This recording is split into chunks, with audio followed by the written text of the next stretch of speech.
একটা সংসারে 10 ভাই 10 জন বউ থাকলে তার মধ্যে একটা থাকে দুষ্ট শয়তান, মিষ্টভাষী, উপরে মিষ্টি কথা ভিতরে শয়তান। সংসার নিয়ে চক্রান্ত করে,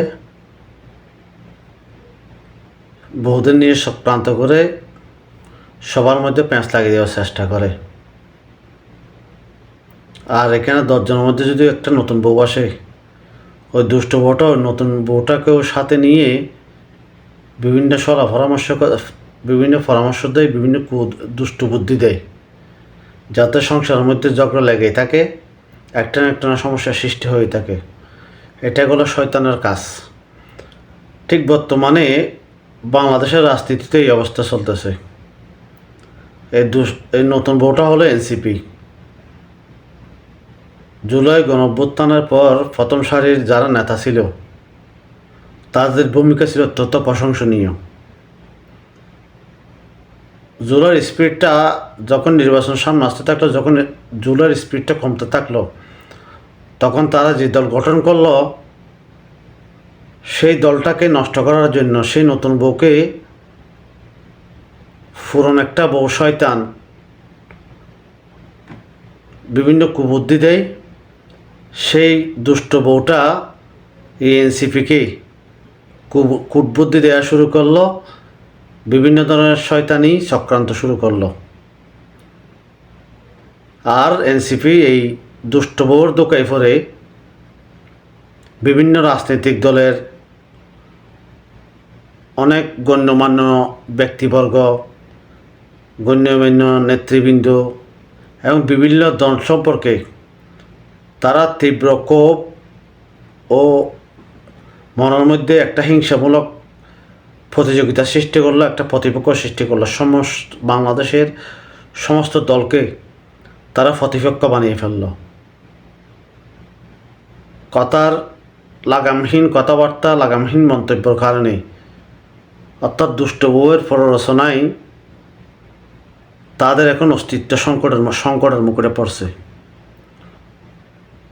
তারা কিন্তু তাদের প্রথম থেকে তারা রাজনৈতিক দল যেভাবে শুরু করছিল, তখন থেকে তাদের উচিত ছিল পুরনো দল, পুরনো গণ্যমান্য ব্যক্তি, তাদের কাছ থেকে রাজনীতি আস্তে আস্তে শিখে সর্বত্র রাজনীতির যে নতুন বার্তা, নতুন বাংলাদেশের যে রচনা করার যে আগ্রহ অধ্যায়, সেটা শুরু করা ছিল তাদের একটা প্রধান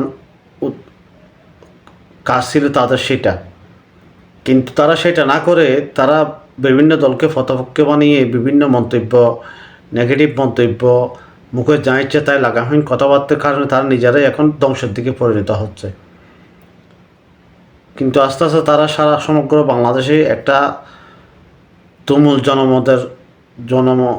জনমতের মাধ্যমে তারা একটা স্থিতিশীল পরিবেশ তৈরি করে তারা রাজনীতিতে এগিয়ে যেতে পারত, কিন্তু তারা সেটা করেনি। এখন তারা দুষ্ট বউর কারণেই তাদের নিজের অস্তিত্ব টিকিয়ে রাখা মুশকিল। বিশেষ করে আসিফ, নাহিদ এরা ক্ষমতার স্বাদ পেয়ে গেছে। কীভাবে ক্ষমতা নিয়ে সম্পদ অর্জিত করতে হয় এবং কীভাবে ক্ষমতার প্রভাব কাটাতে হয় সেটা তারা শিখে গেছে। তাই এই প্রভাবটা ধরে রাখার জন্য, ক্ষমতার যে আকর্ষণ, ক্ষমতায় যে প্রাপ্তি, সেটা ধরে রাখার জন্য তারা এখন মরিয়া। একসময় তারা হয়তো লাতের কাঁঠাল হবে। আমার ছোট্ট মন্তব্য এটা, আমি যা বুঝি রাজনীতিতে, তারা একসময় লাতের কাঁঠাল হবে পুরো বাংলাদেশের মধ্যে, বাংলাদেশের রাজনীতির মধ্যে।